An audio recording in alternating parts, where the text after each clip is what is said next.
Bueno,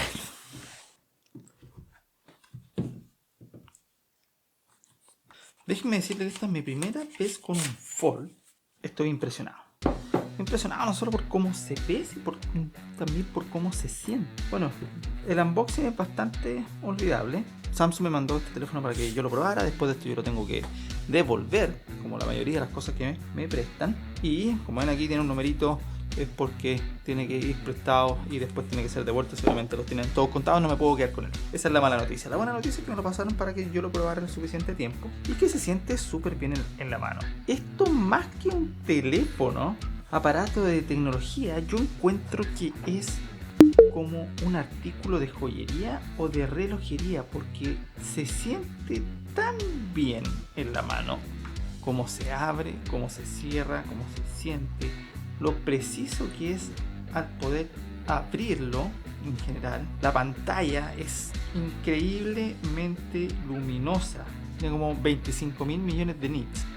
Se ve en cualquier tipo de condición de luz y se siente bastante bien. Pensé que se iba a sentir como más plástica, pero no, se siente impecable. La pantalla principal también se siente bastante bien y es como tener un teléfono flaco, porque si han visto un montón de otras revisiones, les puedo decir que manejar esta pantallita con una sola mano es una verdadera delicia, y también se ve bastante luminosa en su full brillo.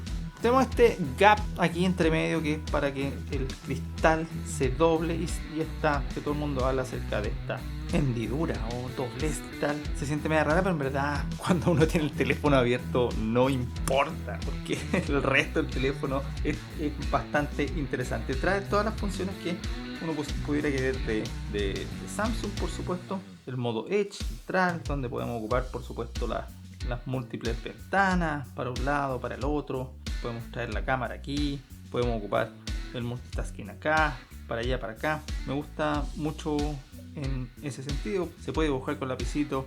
Y me hicieron una pregunta acerca de quién sería como el mercado objetivo de este plegable, y la verdad es que si existen power users que pueden ocupar este teléfono, serían esas personas que en verdad trabajan todo el día, porque si queremos escribir o mandar correo o mensaje, van a estar mucho más cómodos con este pantallón que con cualquier otra cosa. Pero se siente al tacto de primera calidad, y más le vale que se sienta así, porque con su precio que está cerca de los 2 millones de pesos chilenos es un lujo tener este teléfono, y se siente muy bien. Obviamente en temas de practicidad, que también conversaba yo un poquito con otra persona acerca de qué tan práctico es el teléfono. Se siente como en la mano porque uno puede tomarlo así con una sola mano bien, y después lo puede abrir y tener con las dos manos también bastante bien para poder trabajarlo. Pero meterte esto al bolsillo es bastante incómodo, así que si andas con un bolso, o sobre todo para las personas que ocupan cartera, o un bolsito, va a ser mucho más práctico que andarlo trayendo en el bolsillo. Porque si alguien me llama por teléfono y yo ando en la calle, no voy a sacar este teléfono para contestar. Claramente lo voy a contestar en la oficina o lo voy a contestar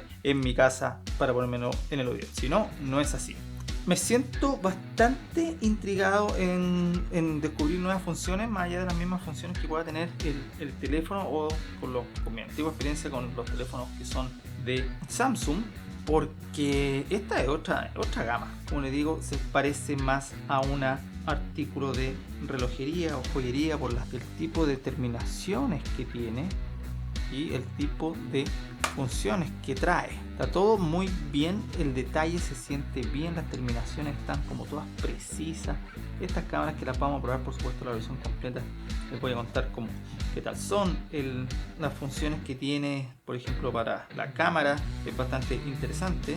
Podemos moverla, podemos tener una conversación sin necesidad de tener un stand, o podemos abrirla completamente y vernos como a pantalla completa.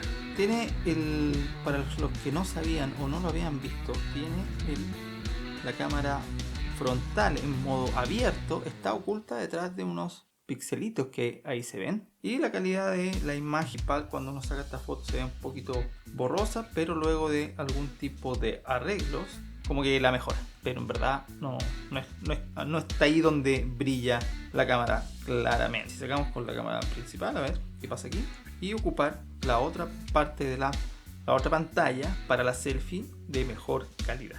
Seguramente esta cámara acá está destinada 100% para poder tener reuniones, de estas reuniones que son tan comunes hoy en día. No es la cámara para sacar tu selfie principal, y acá tenemos además otra cámara selfie. Tenemos cualquier cámara, tenemos 3 cámaras acá, una cámara selfie acá y una cámara selfie adentro. 5 cámaras que cumplen diferentes funciones. Sí, pues esta cámara se ve mucho mejor para ese tipo de funciones. Bueno, vamos a hacer una revisión completa de este teléfono. Como les digo, mi primera experiencia con un teléfono plegable. Creo que es una maravilla de la tecnología hoy en día. Ya hay más de una versión. Hay algunos que ya están criticando este teléfono porque se ha quedado como en el pasado, pero yo creo que en el pasado o en el futuro la verdad es un tremendo teléfono. ¿Qué tenemos por aquí? Tenemos parlante, puerto USB, un micrófono acá, la bandejita, otros 2 micrófonos acá por este lado. O sea, está lleno de micrófonos, tiene que sonar perfectamente bien, te tienen que escuchar perfectamente bien. Y por supuesto, ver todos los videos de YouTube de mi canal en este teléfono debe ser increíble. A ver, pueden ver los últimos videos aquí y la interfaz se ve bastante interesante también. Bueno, sigan las redes sociales donde subo más videos, contenido y cosas que están por venir. LinkedIn, Instagram y Twitter. Y por supuesto, si les gustó el video, dale like. Si te gustó mucho, suscríbete. Si vas a salir, sal con cuidado, cuida los tuyos, dale la manito, lea un libro y nos vemos en el próximo video.